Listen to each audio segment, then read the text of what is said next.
নমস্কার সকল ব্যাস আবার নতুন করে কলকাতা সিভিক পুলিশে প্রচুর লোক নিয়োগ করা হবে। আর এটি নিয়ে সম্পূর্ণ বিস্তারিত তোমার সাথে আলোচনা করবো, তাই ভিডিওটি প্রথম থেকে শেষ হয়ে দেখার জন্য অনুরোধ করব। আর এই খবরটি উঠে এসেছে জীবিকা দিশারি একটা ট্রাস্টেড ওয়েবসাইট থেকে। তো চলো দেখা এখানে কি বলা হয়েছে ভালো করে আমরা বুঝে নেওয়ার চেষ্টা করি। তো এখানে বলা হয়েছে কলকাতা পুলিশে 250 সিভিক ভলেন্টিয়ার নেওয়া হবে। ঠিক আছে, এখানে একদম ওপেন হেডিংয়ে লিখে দিয়েছে, তো দেখতেই পাচ্ছ। আর কি বলা হচ্ছে দেখো, কলকাতা পুলিশে 250 সিভিক ভলেন্টিয়ার নিয়োগের জন্য বিজ্ঞপ্তি প্রকাশিত হয়েছে। বিজ্ঞপ্তি নাম্বার FRC রিক্রুটমেন্ট 1/2019। শূন্যপদ কিসে কিসে আছে দেখো, এখানে লিখে দিয়েছে শূন্যপদ পরিষ্কারভাবে। কলকাতা পুলিশের ওয়্যারলেস ব্রাঞ্চে আছে 60 জন কর্মী নেওয়া হবে ওয়্যারলেস ব্রাঞ্চে। কলকাতা হোমগার্ড অর্গানাইজেশন নেওয়া হবে 100। North and north suburban ডিভিশনে নেওয়া হবে 50 জন কর্মী। কলকাতা পুলিশের ইস্টার্ন সাব আরবান ডিভিশনে 40টি পদ রয়েছে। আগেই বললাম এই নিয়ে মোট 250টি ভ্যাকান্সি তোমাদের কলকাতা পুলিশের সিভিকে নেওয়া হবে। বয়সসীমা 1 জানুয়ারি 2019 অনুযায়ী 20 থেকে 60 বছর, মানে তুমি যত বয়স হোক কোনো হয়তো অসুবিধা নেই। যোগ্যতা ন্যূনতম শিক্ষাগত যোগ্যতা 8ম শ্রেণী উত্তীর্ণ। কলকাতা পুলিশের জুরি সরিকশন অঞ্চলে বাসিন্দা হলে অগ্রাধিকার। তুমি যে এলাকার বাসিন্দা হয়ে থাকো তোমাকে কিন্তু এক্সট্রা ছাড় দেওয়া হবে।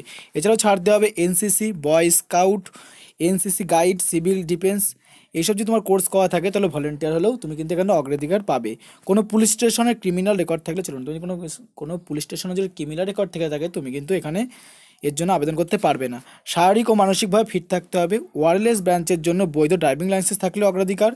কলকাতা হোমগার্ড অর্গানাইজেশনের জন্য আবেদন করতে গেলে সিকিউরিটি গার্ডের কাজের অভিজ্ঞতা থাকতে হবে। কিন্তু তোমাদের যদি কলকাতা হোমগার্ডের জন্য তুমি আবেদন করতে চাও তাহলে তোমাকে কিন্তু সিকিউরিটি গার্ডের কাজের অভিজ্ঞতা থাকতে হবে। আবেদন বলছে আগামী 23শে জানুয়ারির মধ্যে আবেদন করতে হবে, যে সামনে 23শে জানুয়ারি তোমার আসছে তার মধ্যে আবেদন করতে হবে। আবেদনের ফর্ম ডাউনলোড করে নিতে হবে ওয়েবসাইট থেকে, মানে তোমরা কলকাতার ওয়েবসাইটে যাবা, kolkata.gov.in এ যাবা, kolkata.gov.in এ গেলে কিন্তু তোমরা ডাউনলোড করতে পারবে। এই অফলাইন তোমার ফর্ম জমা দিতে হবে, সেটা তোমরা ডাউনলোড করে নিতে পারবে। সংশ্লিষ্ট অফিসে গিয়ে আবেদন জমা করে আসতে হবে। আবেদনপত্রের নিচের অ্যাটেস্টেড করা আইডেন্টি প্রুফ, মানে তোমার আধার কার্ড, ঠিক আছে, ভোটার কার্ড, তারপরে মাধ্যমিকের অ্যাডমিট কার্ড, রেজাল্ট, সমস্ত কিছু ডকুমেন্টস তোমার যা আছে সেগুলিকে তোমার কিন্তু অ্যাটেস্টেড করে নিয়ে যেতে হবে আইডেন্টি প্রুফ। ঠিক আছে, একটি পাসপোর্ট সাইজে নিজের অ্যাটেস্টেড করা ছবি, আর একটা অ্যাটেস্টেড করা নিজের ছবি তোমার নিতে হবে। ঠিক আছে, নিজের লিখেছে অ্যাটেস্টেড, মানে তোমার উপরে নামটা তোমার নিজের নাম লিখে দিতে হবে। শিক্ষাগত যোগ্যতার নথি, বয়সের প্রমাণপত্র, অন্যান্য প্রয়োজনীয় কাগজপত্র জমা দিতে হবে। একটার বেশি ইউনিটে আবেদন করলে বাতিল করে দেবে। তুমি যে কোনো একটা ইউনিটে আবেদন করতে পারবে, সবকটা আবেদন করতে পারবে না। আচ্ছা, আবেদনের ঠিকানা দেখতে পাচ্ছ, ওয়্যারলেস ব্রাঞ্চের পদের জন্য এখানটাই করতে হবে আবেদন। আর কলকাতা হোমগার্ডের ক্ষেত্রে এখানে তোমায় গিয়ে জমা দিয়ে আসতে হবে। North and north sub urban ডিভিশনের ক্ষেত্রে এখানে গিয়ে তোমার আবেদন জমা দিতে হবে। আর ইস্টার্ন ডিভিশনের ক্ষেত্রে এখানে আবেদন জমা দিতে হবে। তবে এখানে দেখার কিছু নেই, তোমরা এই আবেদন ডাউনলোড লিঙ্ক যে রয়েছে এটা আমি দিয়ে দেবো তোমাদের ডেসক্রিপশন নিচে, তোমরা এখানে ডাউনলোড করে নিও।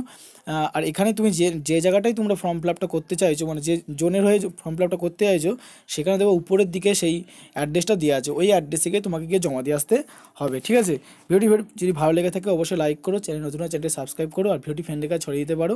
জয় হিন্দ, বন্দে মাতরম, টেক কেয়ার, নেক্সট ভিডিওর জন্য ওয়েট করো। আর পুরো ভিডিওটি দেখার জন্য অসংখ্য ধন্যবাদ।